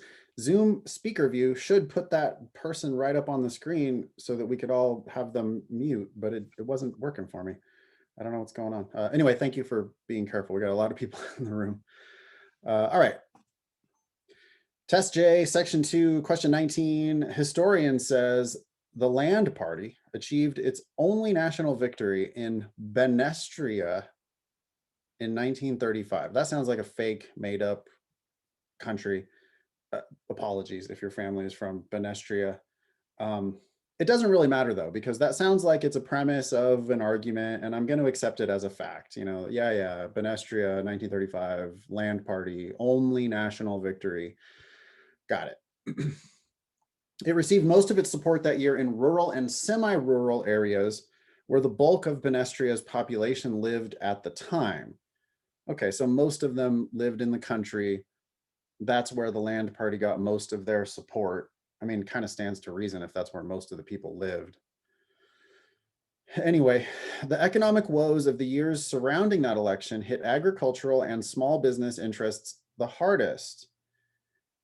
And the Land Party specifically targeted those groups in 1935. Okay, so whatever. I already know they won. Here's what they did. Maybe that helped them win, but they also might have won for any other reason. I conclude, okay. Here's the part that I'm going to argue with, right? So the game we're playing on LSAT logical reasoning is that we are going to grant our opponent their premises, and we are going to nonetheless disagree with our opponent's conclusion. So everything they've said so far is gold-plated fact. I'm not going to argue with any of that, but I am going to argue with whatever comes next, because guaranteed their conclusion is not going to be fully proven by those facts. That's just the game we're playing on LSAT logical reasoning. I conclude that the success of the Land Party that year was due to the combination of the Land Parties specifically addressing the concerns of these groups and the depth of the economic problems people in these groups were facing. That is a correlation, therefore causation argument. It's a very common flawed pattern of reasoning on the LSAT. Just because these two things happened at the same time does not mean that one of those things caused the other. If this were a flaw question, I could immediately pick an answer that said, hey, you've confused correlation for causation. It turns out to be a strengthen except question. If there are, so what they're telling you here is that there are 4 strengtheners and 1 non-strengthener. Be careful here. The correct answer does not necessarily have to weaken the argument. 4 of the answers are going to strengthen the argument. The correct answer might weaken the argument, but the correct answer also might just be irrelevant. It might be the only one that doesn't strengthen. Okay, so they cited evidence that their only victory happened in 1935 in this one place. They cited evidence that most of their support came from rural and semi-rural areas where the economic woes were really bad around that time, and the Land Party specifically targeted those agricultural and small business interests. I'm granting them all of that, and they're saying, okay, so, well, that's why they won, is because the economic problems of those people were so bad. They specifically targeted those people. That's why they won. You know, my objection, before I even look at the answer choices, my objection is, what if the previous guy was just the world's biggest asshole? What if they just got lucky? What if they just ran right after the world's biggest asshole who was like on Twitter trying to set the world on fire every single time, all day, you know, for their whole reign? If that were the case, then literally anybody could win the next election.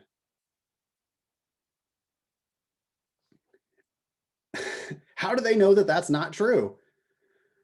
So the 4 wrong answers here are going to help to support their conclusion that the economic woes and the targeting of those people is what helped them to get their only victory. A, in preceding elections, the Land Party made no attempt to address the interests of economically distressed urban groups, and that's going to be the correct answer, y'all. If that said suburban, or sorry, if that said rural or semi-rural, I would read it as a strengthener, because this is their only victory. I know that they targeted these groups. A says, yeah, this is the only time they targeted, if it said rural, which is what I was expecting it to say, and it would have been a strengthener, but that's not what it said, which means it's irrelevant. The fact that they have never otherwise targeted urban groups, well, urban groups were nothing to do with the historian's argument. They didn't target urban groups in this particular election. Saying they never targeted urban groups in other elections doesn't do anything. That's going to be the answer, I'm pretty sure. And it's, again, there's one word that made it not a strengthener. And that's what we're looking for here, is not a strengthener. So that's going to be the answer. Let me just make sure, though, that B, C, D, and E each strengthen the argument. B, voters are more likely to vote for a political party that focuses on their problems. I know that the Land Party did focus on these people's problems. B seems kind of obvious, right? But legal argumentation is not obvious. Legal argumentation, you need to put all of your facts, you need to connect all of the dots in a super heavy-handed way. B helps their argument because B says, hey, they targeted these people's groups, and people tend to vote for people who target their needs.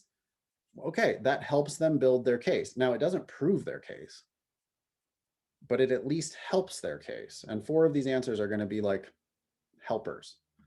B's a helper, so it's out. C, the Land Party had most of its successes when there was economic distress in the agricultural sector. So even when they didn't win national victories, because I know they only had one national victory and it was a time of economic distress, C says, yeah, all their other successes tended to happen when there was times of economic distress, which helps build the case that the reason why they won their only national victory this time was because of the economic distress in the agricultural sector. D, no other major party in Benestria specifically addressed the issues of people who lived in semi-rural areas in 1935. Okay, stands to reason. I know that there was this distress. I know that the Land Party focused on these people who were having this distress. D says, yeah, nobody else focused on these people who were having this distress. Okay, that tends to support the idea that that's why they won. E, the greater the degree of economic distress someone is in, the more likely that person is to vote. Oh, well, I wasn't expecting a thing about turnout, but E's like, yeah, people who are having a hard time tend to turn out to vote more. So the reason why they won is because they focused on these people, and those people tended to turn out because they were having economic distress, according to E. So B, C, D, and E all help them prove their case. A is just irrelevant because of urban. And the answer here is A. It's kind of funny, right? I just got done saying that one word never makes an answer right. But this is the exception to that rule because it's an except question, right? So if this were a strengthen question, the word rural would have made A wrong. And because this is, sorry, the word urban would have made A wrong because this is a strengthen question. And because it's a strengthen except question, it is actually that one word that turns out to make A right here, because it would be wrong as a strengthener. This is an except question. That's why that's the right answer. Landry, I do not think that that is a weakener. I just think it's irrelevant. Urban, nobody was talking about urban voters. So I think it's totally irrelevant. And because B, C, D, and E all strengthen, that A is irrelevant, therefore A is correct. But I don't read that as a weakener. Nathan, I have a quick question. Yep. I can see why A is definitely like the best answer here, but for C, I don't quite fully understand how it strengthens, because like often we will point out a flaw in an argument that says that just because it's happened in the past doesn't mean it's going to happen again. And that's sort of what C seems to be saying, that the Land Party has had most of its success. I totally understand that. I totally understand that. But on an accept question like this, there's going to be 4 answers that strengthen, and they don't have to prove the conclusion of the argument. They just have to help in some degree. I agree with you that if this was a strengthened question, it would be kind of hard for C to be the best answer. Like C doesn't really move the ball a lot, because you can, as you just said, you can make that objection like, well, because that happened in the past doesn't necessarily mean it's going to happen in the future. But the counter argument to that would be, well, things that have happened in the past at least suggest that they're going to continue to happen in the future. Right? So the deal here is, if you put B and C and D and E all into the historian's argument, the historian's argument definitely gets better by the inclusion of each of those. It's just like stacking up partial evidence in favor of their conclusion. Right. But A is just totally irrelevant because of the word urban, and that's why we can pick A. Yeah. Okay. Thank you. Cool. Yeah, thank you for your question. Natalie has a hand up. Yeah, I don't really know how this is. It's kind of a question. I had the same problem that Armika had last question, and I feel like this is the same problem where I feel like I did everything right. Like I reviewed the question first. I understood what the question was asking me to look for. I was already prepared for what the right answer would look like. Then I read the little passage, and then I went back to the answer choices. And I did what you did, and I read rural immediately, except I didn't correct. I didn't read urban. So I threw A out, and I went down the line. I was like, I don't see an option here. That's gonna happen a lot. And I feel like the problem is like, okay, you have to slow down. But I mean, I don't know. I don't know what else to do. Yeah. if Well, you're in a hurry and you're nerve wracked. You should not be in a hurry.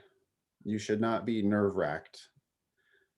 The thing I say more often than any other thing is to slow down. I guarantee I say that in every single class I ever teach. I've been doing this for a decade plus now. Slow down, calm down. Lawyers never rush. Lawyers behave as if they have all the time in the world. That's why lawyers slow everything down so much. That's the game. You have to, like the documents have to speak for themselves. So a lawyer is going to catch that A said urban, not rural. That's a fatal flaw, by the way. If you were putting that into like a contract or a deed or something, you're going to take that document down to the notary and get it like officially notarized and take it to the county records office and get it recorded so that the whole world can see it. And it says urban instead of rural. That lawyer is fired. I mean, that lawyer is sued. And so that is what they're testing. They're testing your reading and your detail orientation. And so, yeah, I can see how you make that mistake, but B's a strengthener, C's a strengthener, D's a strengthener, E's a strengthener. And it's okay if you got through all five and you thought all five strengthened. That's going to happen sometimes, that you're going to not like any of the answers. When that happens, you got to go back through it again with a finer toothed comb and find that difference, because A is just conclusively wrong because of one word, or conclusively right because of one word. And that the lawyers are going to catch that. And yeah, that means that you might not make it to the end of the section. That's fine, because you were so close to getting this one right. But instead you get it wrong because what did you do? You thought all five were good, and then you just like kind of punted, like you're, well, I don't know. It's got to be one of these. I'll pick D. Okay, well, that's not what a lawyer does. A lawyer is not going to punt. A lawyer is going to figure it out. Thank you. Awesome. All right, let's move along. Our final job today is to do a logic game. And that's going to be coming at you in the chat here in just a second. There it is. Let me take a little tiny peek at this, see if I can give you a clue. Okay, this is a trickier game. It's the third game in the section. Game 1 and game 2 historically are always easier than game 3 and game 4. I mean, there might be like one exception in 90 something practice tests. If you're just starting out at the games, this one might be a pretty stiff challenge for you. So don't worry about it too much. I'm going to explain it on the whiteboard. Do your best. Remember, they have always given you all of the information you need to solve every question with 100% accuracy. Be careful as you read these rules. One of them is commonly misinterpreted. I'll tell you right now that the fourth rule is commonly misinterpreted. Try not to make that mistake. I'll be back in 6 or 7 minutes probably, and I'll do an explanation for you. Thanks.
Just one second.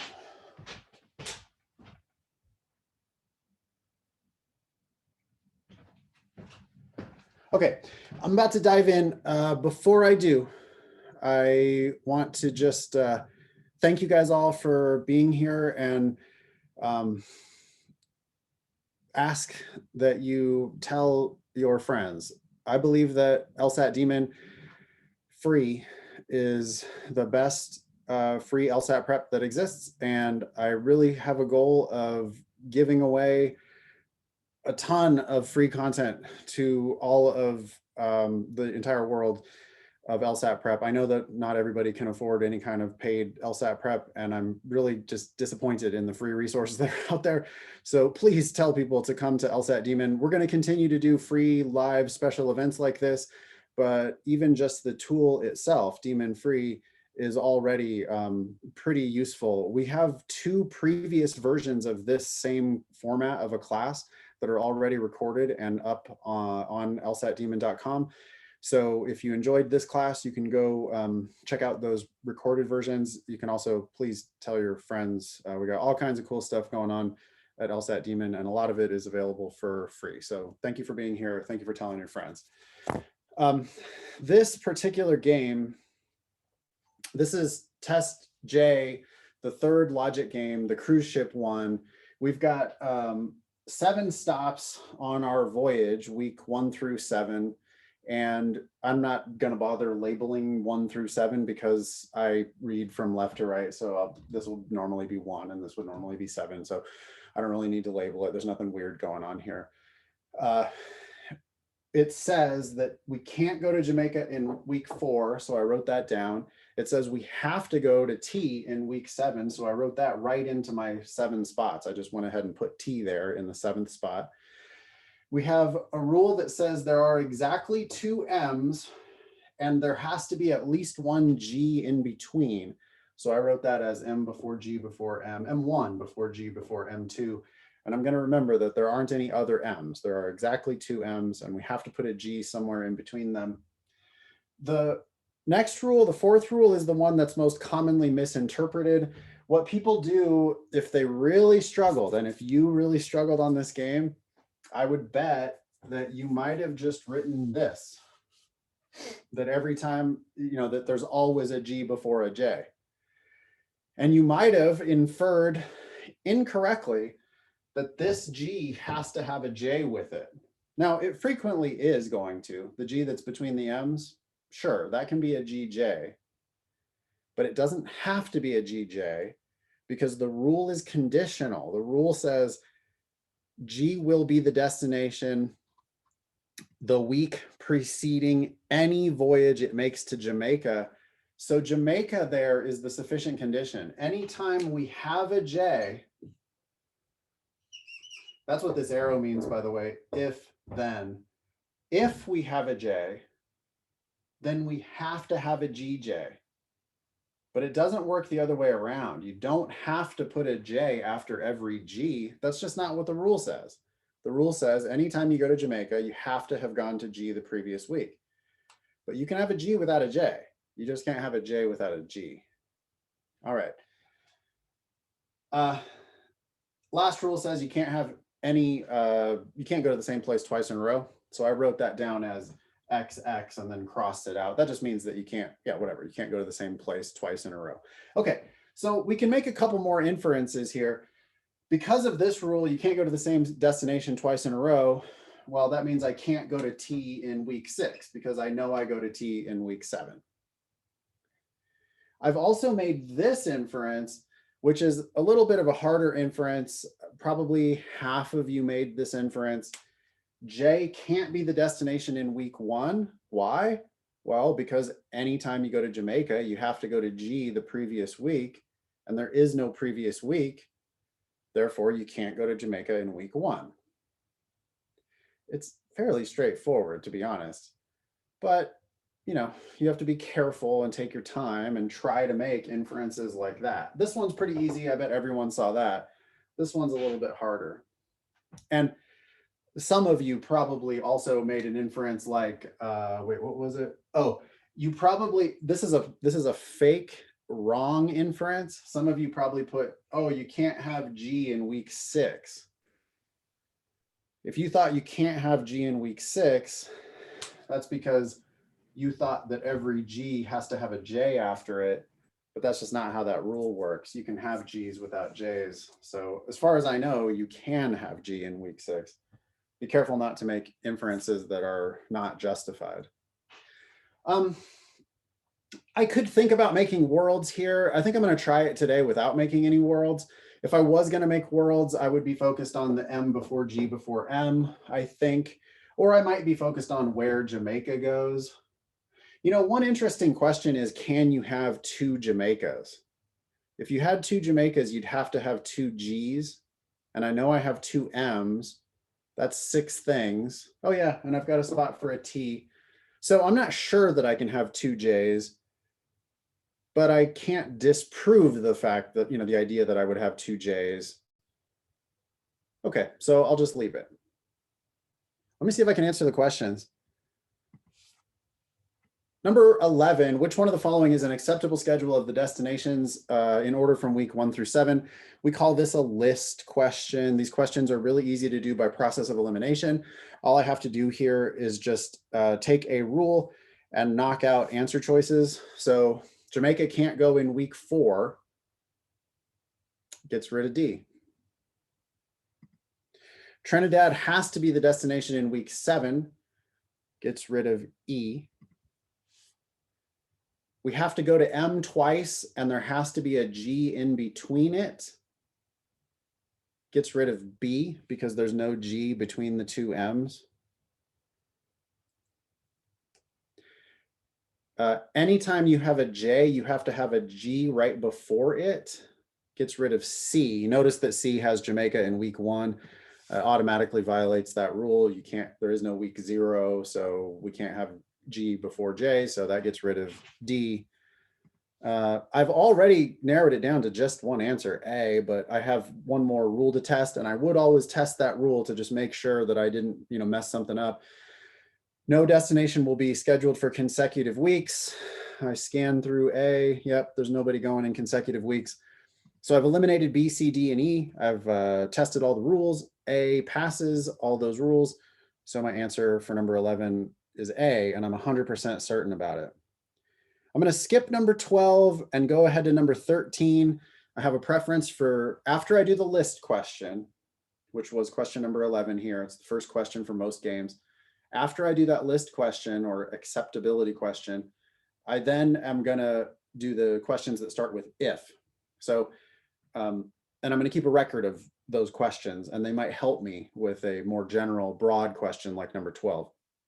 So number 13 says, if F goes to Trinidad, if we go to Trinidad in week 5. Okay, so this was my main diagram. Now I'm going to make a diagram that's special for question number 13. All of this still applies all the way down. Number 13 says, what happens if you go to Trinidad in week 5? Well, boy, I got to go to Jamaica somewhere, and I know it can't be in week 1, and I know that that's going to be a GJ. You know, it's really looking like that J can only go here. Well, no, I guess, yeah, I can't go in week 4, so it can go here or here. I'm going to try it both ways.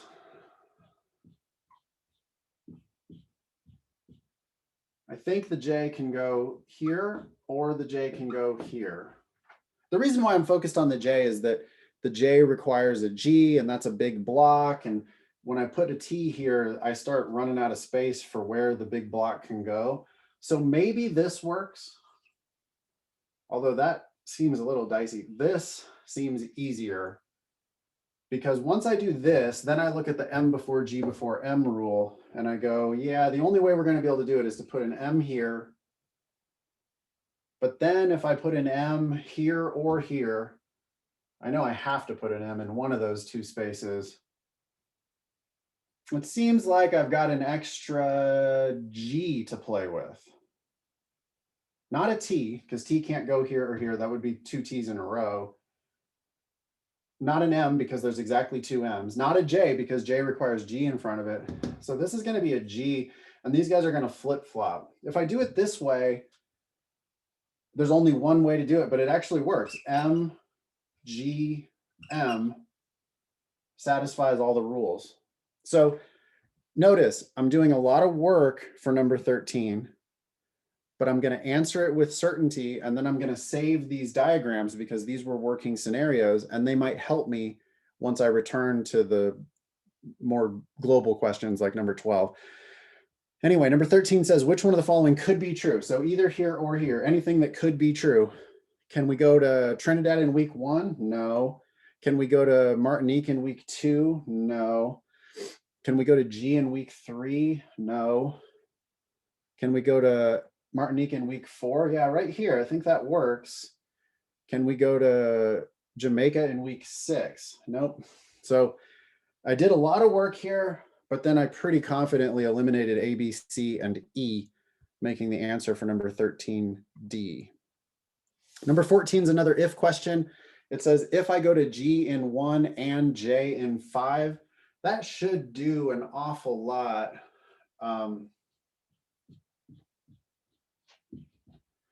G in 1 and J in 5. Remember, anytime you have a J, you have to have a GJ. So automatically we do that. Now, what else is going to happen?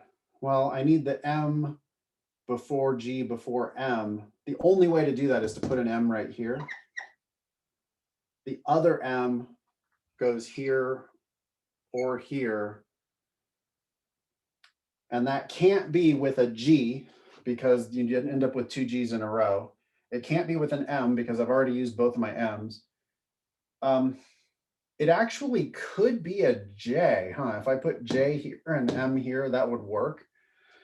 Or it could easily be a T in either orientation. Which one of the following has to be true? Okay, so something that I already wrote down is going to be the answer. Jamaica in week 2 does not have to be true. Trinidad in week 2 does not have to be true. Both A and B could be true, but they don't have to be true. Martinique in week 3 could be true, but doesn't have to be true. G in 6 has to be false. M in 6, boom, has to be true. That's an inference that I made based on the starting conditions that they gave us in the question. The answer for number 14 is E. 15, another if question. If I go to G in 1 and T in 2,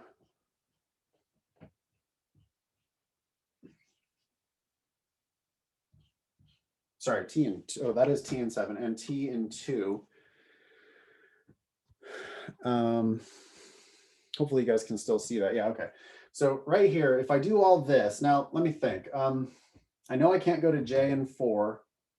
I also know that I need a GJ somewhere. And I do think that's going to have to bracket the M's. I'm just kind of picturing it. You know, I still need M before G before M, and I need a J somewhere. And if I only have these 4 spots, there's only one way to do it. M, G, J, M. Which one of the following must be true? M3, yep, that's the answer. M4 must be false.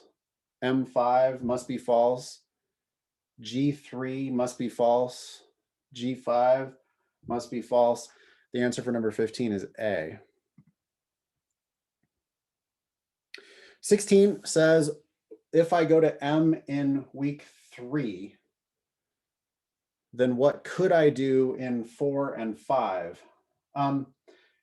I might try to get lucky here by using my previous diagrams. It's a could be true question, and I have a lot of different working scenarios.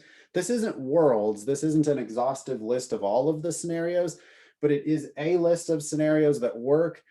And M3 happened here, could have happened here, and it's asking me about week 4 and 5.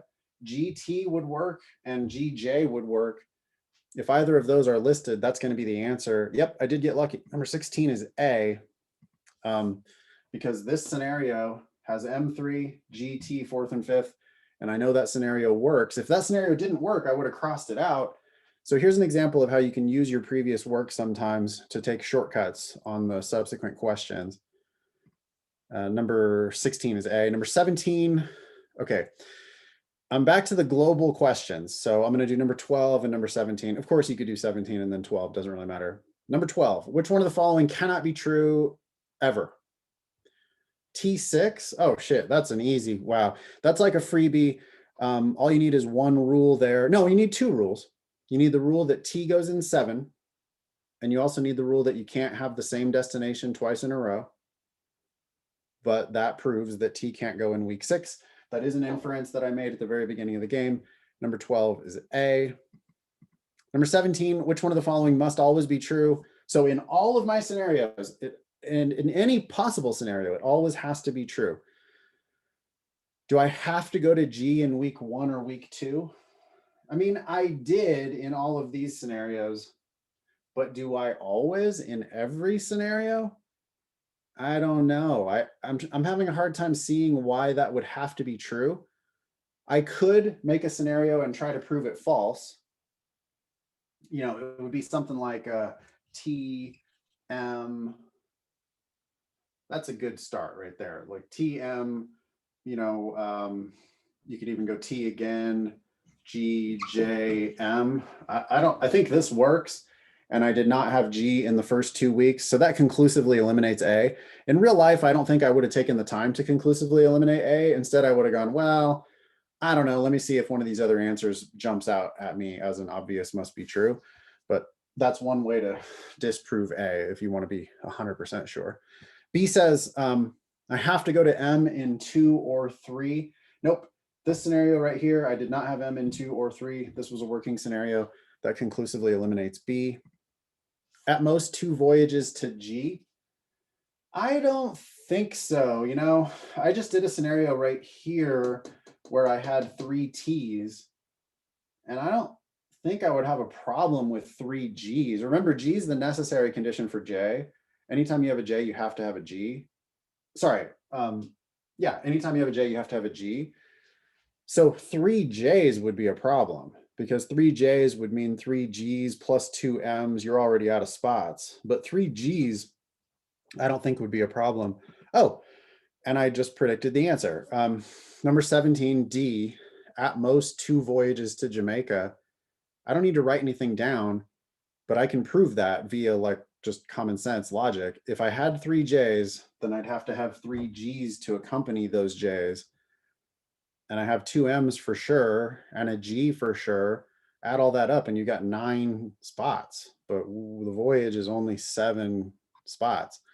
So D is the answer, because if you had 3 J's, it would break the game.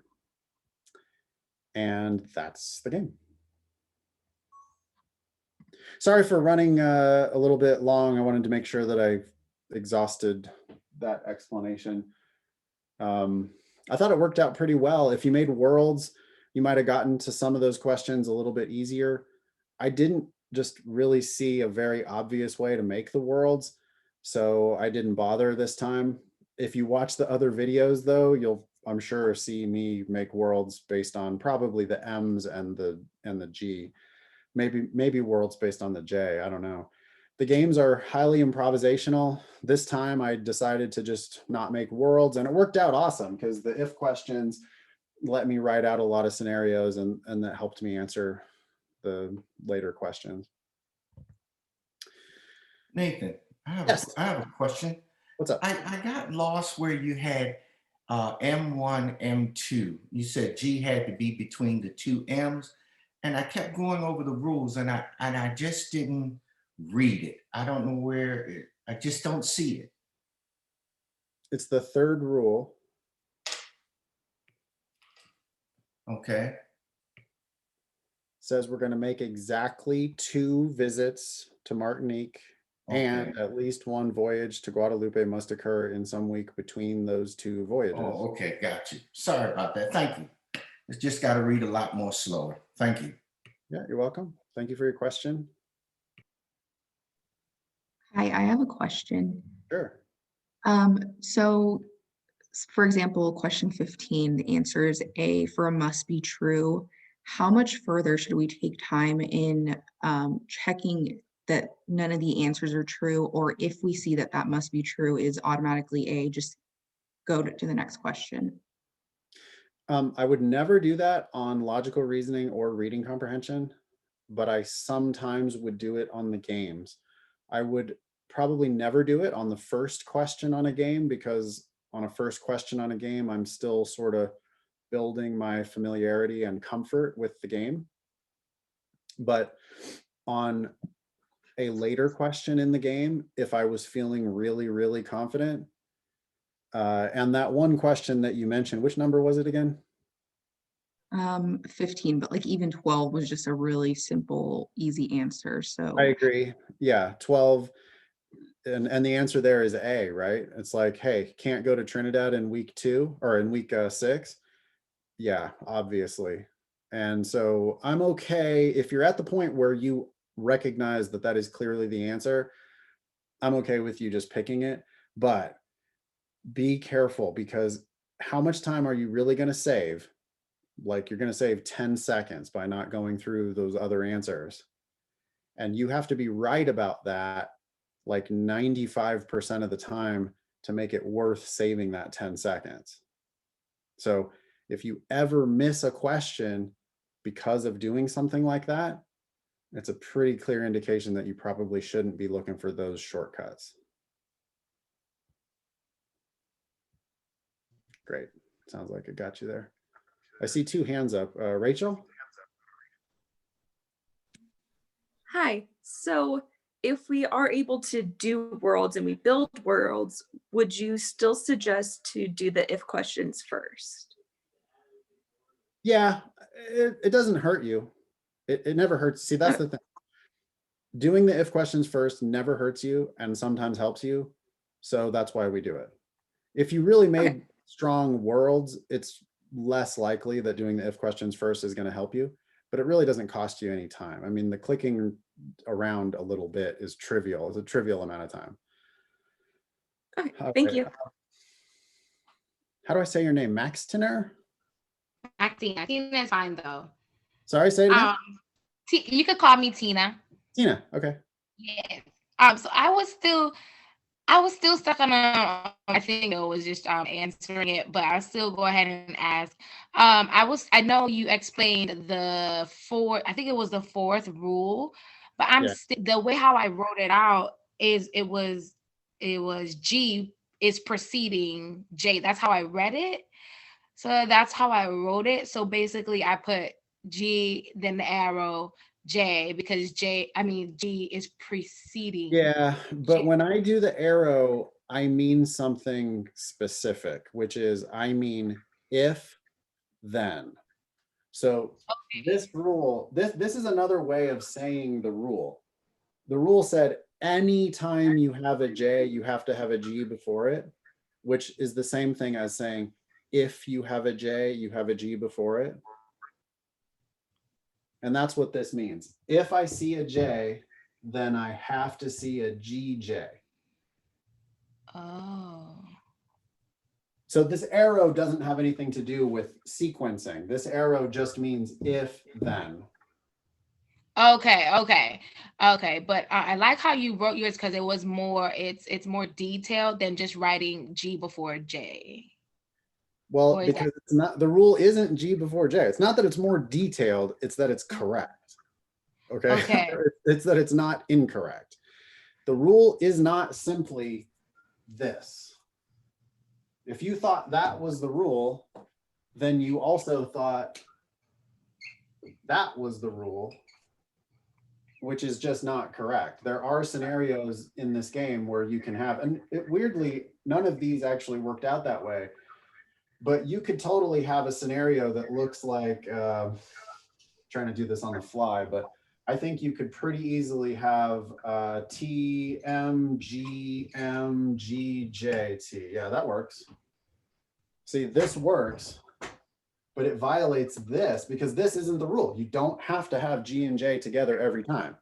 You have to have G there every time you have J there, but you do not have to have J there every time you have G there. Okay, so if you have J, then it's GJ. And what if you had J arrow J, G arrow J, without it boxed in That's not correct? No, you don't have to have a J every time you have a G. It's the other way around. You have to have a G every time you have a J. Sounds like you're struggling a little bit, Tina, with just conditional reasoning generally. We have lessons on conditional reasoning. That is if-then statements. We have all kinds of lessons on that in the Demon. Please check out those lessons. Will do. Thank you. Awesome. I'm about 15 minutes over, so I am going to have to wrap it up there. You can always email help@lsatdemon.com if you have any questions about our subscriptions and whatnot. As far as what we offer, for those of you who are here who aren't subscribers, at the basic level, the LSAT Demon is the world's best self-study tool. At the premium level, you start getting live classes, including my live class every Thursday night, and our proctored practice tests on Saturdays. That's at the premium level, sorry. At the live level of subscription, we have multiple classes 7 days a week, like 3 or 4 classes every single day that you can choose from to build your own self-study schedule, including Ben's class on Monday, my class on Tuesday and Thursday, and then a whole bunch of awesome classes throughout the week. So email help@lsatdemon.com if you have any other questions about that. Thank you very much for being here. Please spread the word about the free LSAT Demon resources, and I will see you all soon. Thanks, Abigail. Thanks, Claire. Thanks, everybody. All right. Thanks. See you soon. Bye. Thank you. Bye-bye.